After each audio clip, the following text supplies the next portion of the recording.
Text read, "Dad, we need to talk about the wedding. Honestly, we think it'd be better if you weren't there." I read it 3 times. Then I set my phone face down on the kitchen counter and went to make coffee, because that's what you do when something hits you that hard. You do something ordinary. You let your hands have something to hold. The coffee maker gurgled. The morning light came in through the window above the sink, the same way it always had, and I stood there thinking about all the ways a man can give everything he has to people who, in the end, look right through him.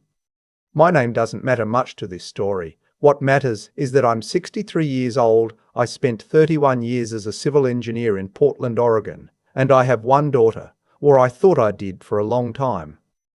Her name is Vivian. She's 31 now. She was 3 years old when her mother, my wife Caroline, brought her home from the hospital after a delivery I'd been in the waiting room for, pacing the linoleum. Because Vivian was not my biological child. That was a fact Caroline told me 8 months into her pregnancy, sitting at our kitchen table on a Tuesday night like she was reading from a list. She'd had an affair. The man's name was Boyd. He was a contractor she'd met through work. By the time she told me, he was already gone, moved to another state, not interested. I want to be careful here, because what I did next is the part most people don't understand. I stayed. Not because I was weak, not because I didn't know what I was worth. I stayed because I looked at my wife and I saw someone who was genuinely terrified and genuinely sorry. And I made a choice. I chose to build something anyway. Vivian was born in March. I was in the delivery room. I cut the cord. I was the one who figured out she liked being held on the left shoulder, not the right. I was the one who drove to Walgreens at 2 a.m. for infant Tylenol while Caroline slept. I was the one who taught her to ride a bike in the church parking lot on Burnside, who sat through every single one of her school plays, even the ones that were genuinely unwatchable, who helped her with her college applications and drove the U-Haul to Eugene when she got into the University of Oregon. Boyd, for the record, never once called.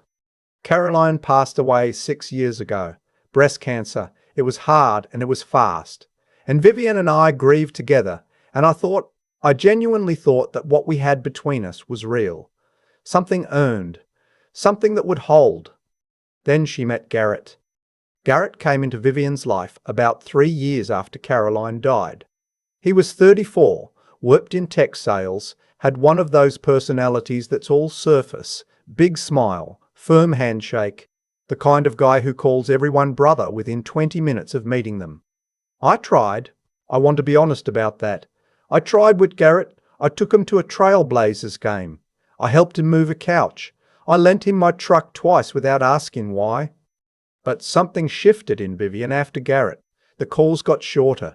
The visits got less frequent. Small things. Things you tell yourself don't mean anything. Then bigger things. She stopped asking my opinion. She started referring to plans I wasn't included in. She started saying we in ways that meant her and Garrett, and that was the whole world. The engagement happened about 18 months ago. Vivian called me, and I was genuinely happy. I want you to know that. I was sitting on my back porch when she told me, and I said, "That's wonderful, sweetheart," and I meant every word. She sounded happy. That was all I ever wanted. She asked if I would help pay for the wedding. I said yes without hesitating. We sat down together at my dining room table a few weeks later and went through numbers. The venue she'd chosen was the Abernethy Center in Oregon City, a beautiful old building, used to be a church. They do receptions there now. It wasn't cheap. The rental alone was $11,000. Catering was another $14,000. Photographer, florist, band, rehearsal, dinner. By the time we finished adding things up, we were looking at just over $62,000. I had savings. I'd been careful my whole life. I said I would cover it. I want you to understand the specific weight of that number. $62,000. I wrote the first deposit check, $2,500, to hold the venue, and I felt good about it. I felt like a father. I felt like I was doing the thing fathers do. Over the next several months, I paid vendors one by one as the invoices came in. The florist needed a deposit in January. The caterer needed half up front in February. The photographer needed to be paid in full 60 days before the event. I paid each one. I kept a spreadsheet. I'm an engineer. That's what I do. I keep records. By April, I had paid out $47,000. The wedding was scheduled for the second Saturday in June. In early May, Vivian and Garrett came over for dinner. I grilled salmon. We had a good evening, or I thought we did. Garrett talked about his job. Vivian showed me pictures of the centerpieces she'd chosen. We had dessert on the porch. They left around 9 and Vivian hugged me at the door and said she loved me. 3 days later, I got the text. "Dad, we need to talk about the wedding. Honestly, we think it'd be better if you weren't there." I read it on a Thursday morning standing in my kitchen. I've told you what I did. I made coffee. I let my hands have something. And then I sat down at the kitchen table and I read it again, slowly, trying to find the version of that sentence that didn't mean what it clearly meant.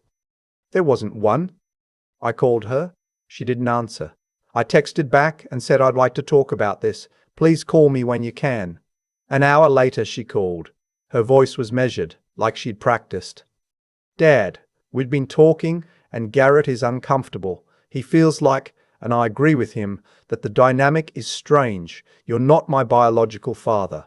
And we feel like having you walk me down the aisle sends the wrong message." I let her finish. "What message?" I said. "Would that be?" She said it would confuse people. She said some of Garrett's family didn't know the full history, and she didn't want to have to explain it. She said they'd decided they wanted to keep it simple. She said she hoped I understood. I told her I needed a few days to think. She said she understood, and that she hoped we could keep this from becoming a big thing. I hung up the phone and sat very still for a long time. Here's what I thought about. I thought about the night Caroline told me the truth about Vivian and how I had chosen, consciously, deliberately, to stay and be a father. I thought about every soccer game, every school conference, every emergency room visit, every driving lesson, every tuition payment. I thought about the way Vivian used to fall asleep on my shoulder on long car trips when she was little, her head against my arm, trusting me completely, the way only small children trust. I thought about the U-Haul to Eugene. I thought about the spreadsheet on my laptop with $47,000 itemized in neat rows. And then I thought about Garrett, who had known my daughter for 3 years and who had decided that I was something to be managed, something that would confuse people. I slept on it one night. That was all I needed. The next morning, I opened my laptop and I started making calls. The Abernethy Centre was first. I'd dealt with their events coordinator, a woman named Patricia, throughout the booking process. I told her there had been a significant change in circumstances and I needed to discuss the contract. She was professional. She pulled up the file. I explained that I was the sole paying party on the contract, which was true because I'd written every check, and that I needed to understand the cancellation terms. Patricia told me that cancellations made more than 60 days before the event forfeited 50% of the deposit. We were currently at 39 days before the wedding. At 39 days, the full balance was due immediately if I cancelled, with no refund. But here's the thing. I wasn't on the contract as an incidental payer. I was on the contract as the financially responsible party, because Vivian had listed me when she signed, because she'd needed someone with a credit history and assets to secure the venue. She was 26 then and didn't own property. I did. Patricia confirmed that as the financially responsible party on the contract, I had the standing to make changes. I told her I needed to cancel the venue booking. There was a pause. She asked if I was certain. I said yes. She told me the penalty terms again. I said I understood. She processed the cancellation. I lost $3,800 on that call. I want to be clear about that. I'm not telling this story to make myself sound clever. I lost money. But I had paid $11,000 for a venue at a wedding I had just been uninvited from, and I was not going to leave it there. I called the caterer next. Their contract was also in my name because I had paid them directly. Same situation. The cancellation penalty at this stage was 40% of the total. I processed it. Then the photographer. Then the florist. Then the band. Each call took about 15 minutes. Each one had a cancellation penalty. By the time I finished, I had forfeited roughly $9,000 in penalties across all the vendors. That stung, but I had recovered $38,000 that otherwise would have simply been spent on a wedding I wasn't invited to. I want to be honest about something. When I was making those calls, I was not angry. I know that sounds impossible, but it's true. I was methodical. I was sad in a way that sat very quietly in my chest. But I wasn't hot. I didn't make any of those calls in a rage. I made them the same way I would make any business decision, clearly with full information, understanding the terms. When the last call was done, I closed my laptop. I made a sandwich. I ate it standing at the kitchen counter, looking out the window at the backyard, at the Japanese maple Caroline had planted the year Vivian started kindergarten. The tree was big now, big and well established, the way things get when they've been tended a long time. I didn't call Vivian. I didn't send a text. I just waited. It took 4 days. She called on a Sunday afternoon. I was watching a baseball game. The Mariners were losing, which was not unusual. I picked up on the third ring. Her voice was not measured this time. Her voice was tight, in the way voices get when a person is trying very hard not to cry and not quite succeeding. "Dad, the venue called Garrett. They said the booking was cancelled. I called the caterer, the florist. They're all cancelled. What did you do?" "I cancelled the contracts," I said. "They were in my name." Dad. I paid $47,000, I said. "I paid it because you asked me to, because that's what fathers do. And then you told me I wasn't wanted there, so I made some adjustments." Silence on the line. "Dad, the wedding is in 5 weeks. We can't rebook all of this in 5 weeks." "I know," I said. "I'm sorry that's a difficult situation. How could you do this?"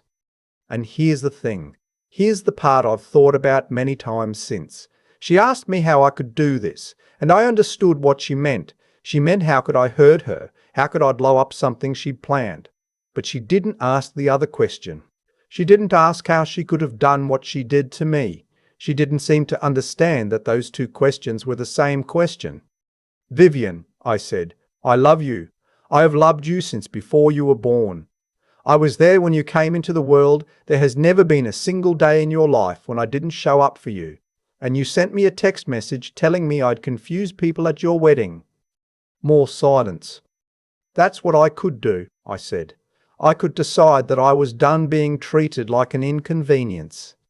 Gareth's voice came on the line then. He must have been listening nearby. He said my name in a tone I can only describe as administrative, like he was managing a customer service issue.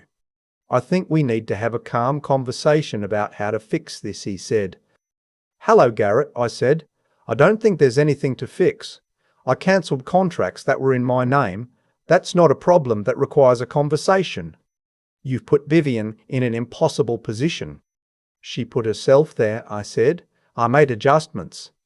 I told them both I loved them and I hoped they found a way to have a beautiful wedding," and I ended the call.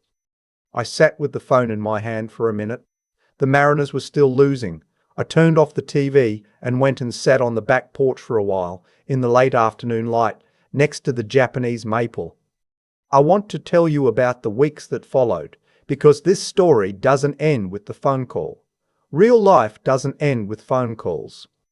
Vivian and Garrett did manage to reschedule, smaller venue, different caterer, stripped-down version of what they'd planned.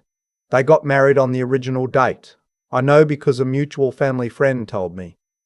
I was not there, obviously. I spent that Saturday doing something I hadn't done in years. I drove down to the Oregon coast, to a spot near Cannon Beach where Caroline and I used to go when we were first married, before Vivian, before everything. I sat on a log and I watched the Pacific and I ate a bad sandwich from a gas station and I felt genuinely like a person who had finally done the honest thing. About 6 weeks after the wedding, Vivian called again. This time her voice was different, quieter, less defensive, something softer underneath it. She said she'd been thinking. She said she hadn't understood, until she was planning the wedding without resources, how much I had done. She said she was sorry. She said she'd let Garrett's feelings override her own judgment and that she'd known, somewhere, that what she was doing was wrong, but she hadn't let herself think about it clearly. I listened. I didn't say, "I told you so." I didn't say, "Do you know what I lost in those cancellation fees?" I didn't say anything about Boyd or about what it means to choose to be someone's father when you didn't have to. I said, "I know you're sorry. I believe you." I said, "I need some time." She said she understood. We are, as of now, in the slow and careful business of rebuilding. She calls on Sundays, sometimes. The calls are short, polite, tentative, like two people learning to walk on ice. I don't know where it goes from here. I don't know what Garrett thinks about any of this, and I've decided I don't need to know. What I know is this. Somewhere in my late 30s, I made a decision to be a father to a child who wasn't mine by blood, and I made that decision freely, and I don't regret it. Not a day of it. But there is a difference between giving freely and being taken for granted. There is a difference between love and obligation. Somewhere along the way, and I think Garrett helped this happen, but I don't think he caused it alone, Vivian started to see me as the latter, as something she was obligated to manage rather than someone she had chosen to love. When she sent that text, she showed me what she really thought I was. And I showed her that she was wrong. I'm 63 years old. I have a pension and a house that's paid off and a Japanese maple in my backyard that's been growing for 25 years. I have good neighbours and a standing poker game on Thursday nights and a doctor who says my blood pressure is finally where it should be. I have enough. I don't need to be at every table, but I'm done setting a place for people who wouldn't notice if I wasn't there. If you've been carrying something like this, if you've given and given and given and found yourself, one morning, staring at a message that tells you it wasn't enough, wasn't wanted, wasn't even acknowledged, then you already know what I mean. You don't need me to explain it. Sometimes the most dignified thing a person can do is simply stop paying for their own absence. There's a Japanese maple in my backyard that Caroline planted the year Vivian started kindergarten. I looked at it a lot in the weeks after everything happened. It's big now, the kind of big that only comes from years of being tended quietly without anyone making a fuss about it. Trees don't grow because you announce that you're watering them. They grow because you show up, day after day, and do the work. I think about that when I think about what went wrong with Vivian. Not what Garrett did. He was just a man who saw an opening. I think about what happened to her sense of what was true. She knew what I'd done for her. She knew it in her bones, but somewhere along the way, she let someone else reframe it. Let someone convince her that what I was to her could be reduced to biology, to a question of blood. And she chose to believe that because it was easier than holding two things at once, loving me and also pleasing him. That's not a character flaw. It's a failure of moral clarity. And I say that without bitterness because I've had my own failures of it. The difference is that mine didn't cost someone $47,000 and 31 years. Here's what I've come to understand about how life actually works. What you put out has a way of coming back. Not in some mystical sense. I'm not a man who talks about the universe balancing scales. I mean it practically. Practically, if you treat someone like a resource long enough, one day they will behave like a resource and stop. They will simply stop. And when that happens, everything you built on top of their generosity becomes your problem. Vivian found out the hard way that a wedding doesn't hold itself together, that someone had been holding it quietly the whole time. What I did took clarity. I want to name that because people sometimes hear this story and think it was impulsive or vengeful or done in a rage. It wasn't. It required me to sit very still, look at the situation as it actually was, not as I wished it were, and make a decision based on reality. That's harder than it sounds when your heart is involved. Most people can't do it. They either explode or they cave. I had spent a lifetime learning to think under pressure, and in that moment, that discipline was the thing that protected me. And then it took something else. It took the willingness to hold the line, even when it hurt, even when I knew the cancellation penalties were coming out of my pocket, even when I knew she'd call crying and part of me would want to fix it. Staying steady through that, not cold, not cruel, just steady, that's not something you're born with. It's something you build, the same way you build anything worth having. Slowly. repetitively, by choosing it over and over when it would have been easier to fold. Vivian and I are still finding our way back to each other. It's slow. Some Sundays the call is easier than others. I don't know what we become from here. But I know I'm not going to make myself smaller to fit inside someone else's comfort again. I did that once, for a long time, out of love. That was worth it. Doing it again out of fear, that would have cost me something I couldn't afford to lose. The maple is turning red this fall. It does that every year. It doesn't ask permission.